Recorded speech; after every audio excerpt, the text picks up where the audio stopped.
Hey, I'm Solar Nick, CEO of the Solar Scouts.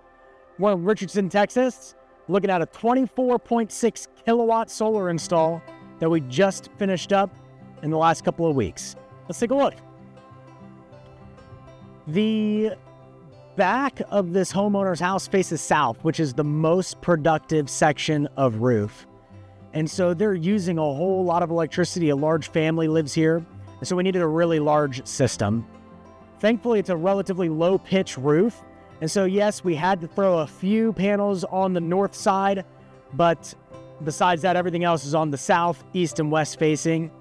This system is going to produce over 25,000 kilowatt hours a year. So that's a whole hell of a lot of electricity. Certainly more than enough to eliminate and offset this homeowner's power bill.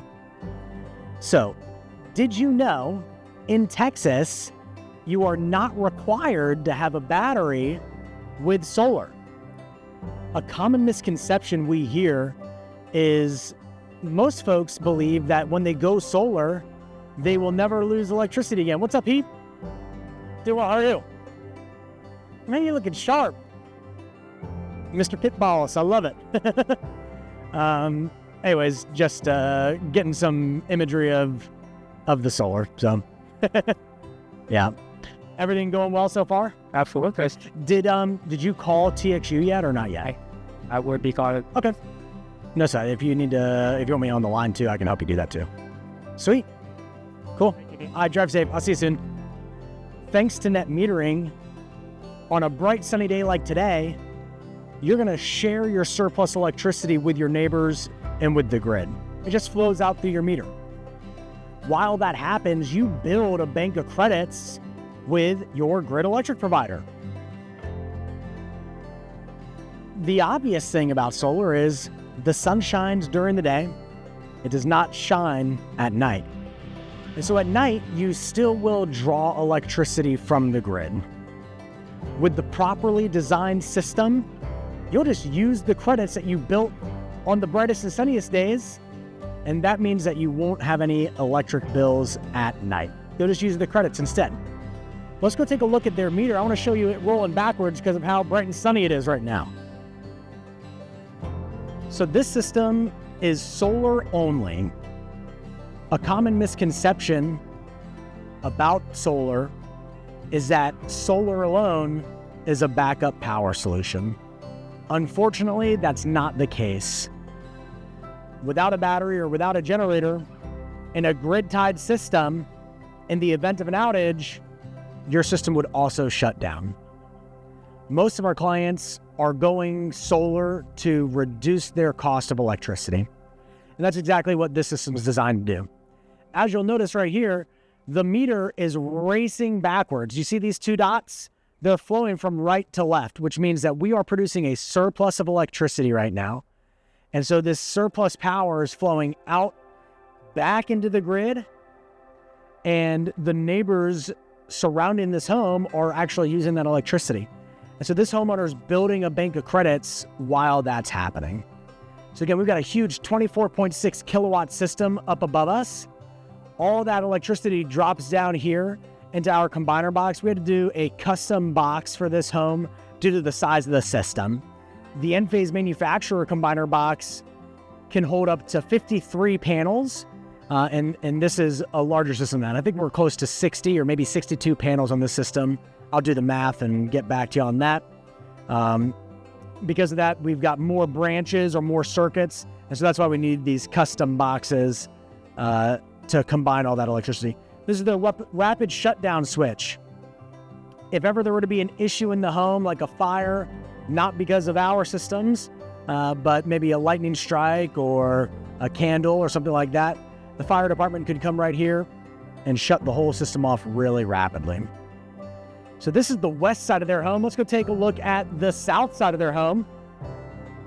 And so in Texas, we are north of the equator. We're also north of that northernmost tropic. Of course, I can never remember whether it's the Tropic of Cancer or the Tropic of Capricorn. Regardless, we're like 23 or 26 degrees. We're more north of that. So even in the summer months, when we're tilted closer to the sun, more or less the sun is shining up to us from the south. And then that's especially noticeable in the winter months in Texas, when that sun's at a really low southerly angle in the sky. For that reason, south is the best direction facing section of roof.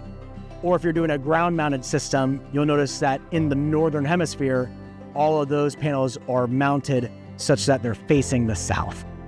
What that means is, in the morning, yeah, the sun rises in the east. The peak of this homeowner's roof is going to shade the west side of their home in the morning. And then as the sun sets at night, the western-facing panels are getting a lot of sun, but the eastern-facing panels are being shaded by the peak of that roof. Whereas the southern-facing panels are getting sunlight all day, every day. So long as the sun is shining, south is getting the sun on the roof.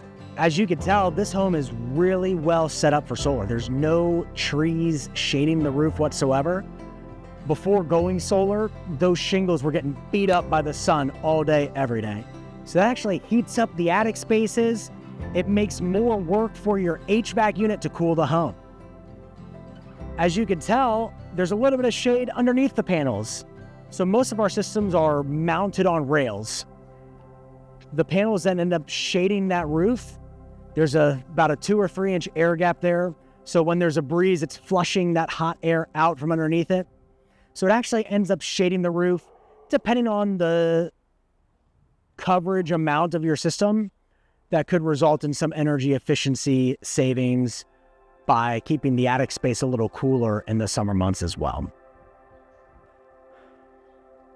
So this is a 24.6 kilowatt system. On this system, we're using 60 Q-cell 410 watt panels. So that means each of these solar panels in the peak hour of performance will produce 410 watts of electricity.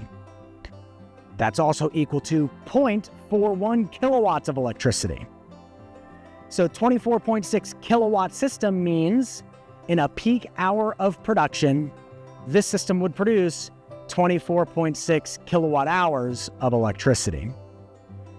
And so in Texas, obviously, we got nice, bright, long, sunny summer days. This system is going to produce a whole heck of a lot of electricity every single day.